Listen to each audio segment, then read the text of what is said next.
Hi guys, we're going to talk about all the books that I've read in January. I'm actually recording this a month late, but in the future I'm going to try and do them closer to when I'm reading the book. So the first book I read, I finished This Inevitable Ruin. It's the last book of the Dungeon Crawl Carl book series, which is so long. It's actually pretty good. I read it because it's my boyfriend's favorite book. He told me one book. It's not one book, it's 8 books, and they're all like 700 pages long.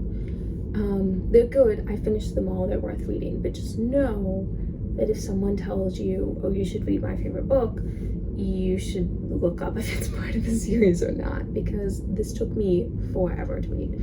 And it was great. It was a really good, actually it's not the end of the series, it's still being written, but it's the last one that has been written. Sorry, my hair is itching every part of my body today. I really should just put it up, but I don't want to. Anyway, so after this I read a couple really short books because these were so long and I was like in one series for a really long time. But it's definitely worth reading, and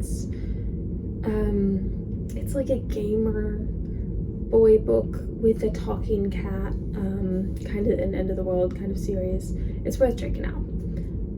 So after this I read The Nose, which is so incredibly short. It's a Russian classic about a nose that just walks off of a person and assumes its own personality. It sounds really weird, but it's good, and the edition I read was like 30 pages long, so it's definitely worth reading.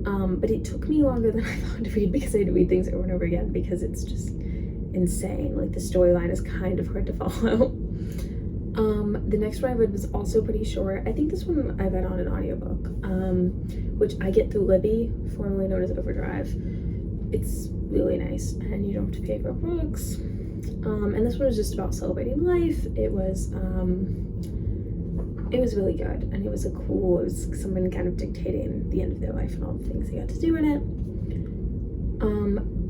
The next one I read, I actually kind of hated. It was Perks of Being a Wallflower. It was a good book. It wasn't bad.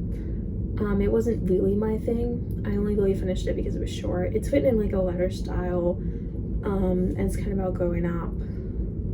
I think maybe it just has a younger audience. I don't know. It didn't quite hit with me when I read it, but I did finish it. The next one I did was this was kind of an audiobook month, which is weird because I haven't listened to any in a while now. But Summers at the Saint, which was a really, really good.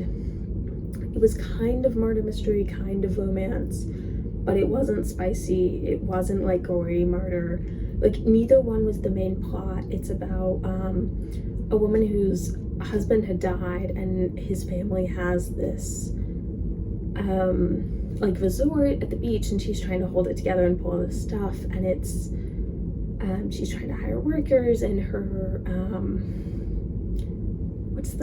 it's not a cousin, she's her aunt, I guess it's her niece, like, works there, and then gets murdered, and she's to find out this stuff, and then she finds out like this kind of money scheme that's going on at the hotel, and then she ends up falling in love, and it's really cute, and it's really interesting, and it's not too much of any genre, because I'm not really a romance or a murder mystery person, so this was a really good, just kind of everything book, and it was a nice, it's winter, but it was a nice kind of summery spring book. I think it would be a really great beach read.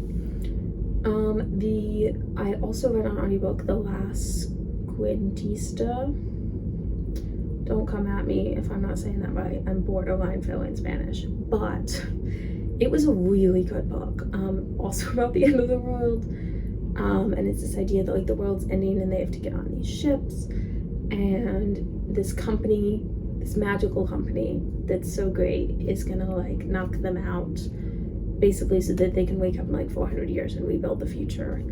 And they don't do that. It turns into this like whole indoctrinating people, but she doesn't get indoctrinated, and it's this girl that like saves the world with storytelling.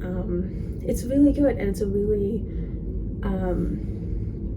interesting. There's a lot of like, I didn't fact check the stories in it, but what seemed like super like traditional Spanish children's stories in it, and it was really good. I read the Book of Matthew. No comment. I finished it. I'm reading a chapter of the Bible every day. I'm not quite doing the Bible in a year plan. I'm just doing a chapter every day, so it's gonna take me, I think, like 2 years. So there are some of those sprinkled around, but I'm not reviewing them. The Lonely City by Olivia Lang. I'm realizing I haven't given offers for these because most of them I don't memorize, but this one I do for some reason. It was pretty good. It was a really cool exploration of loneliness through art, specifically like New York City art. I learned a lot about, who was the factory guy? The bananas. I know his name, but I can't think of it right now. Anyway, there was a lot about him. There was this like loneliness painter guy that I'd never heard of. Its name starts with an H. And I actually found one of his works later, and it was really interesting. I read it because I'm moving out for college soon. And it was really interesting about like living alone and being alone. She's just moved to a new city, and that's why she's exploring loneliness through art. It was quite good. It was a little, I'm not gonna lie, it took me a little long to get through. It was a little bit boring, like just pacing wise, but the subject matter was really interesting. And it's a cool like way of looking at art history, especially contemporary art history. And the last book that I read in January was The Seven Husbands of Evelyn Hugo, which I've had on my TV for forever. Like when it became popular, I put it on. And I finally read it. I actually found it at like Goodwill or something and read it, and it was really good. It was much more interesting than I thought it would be.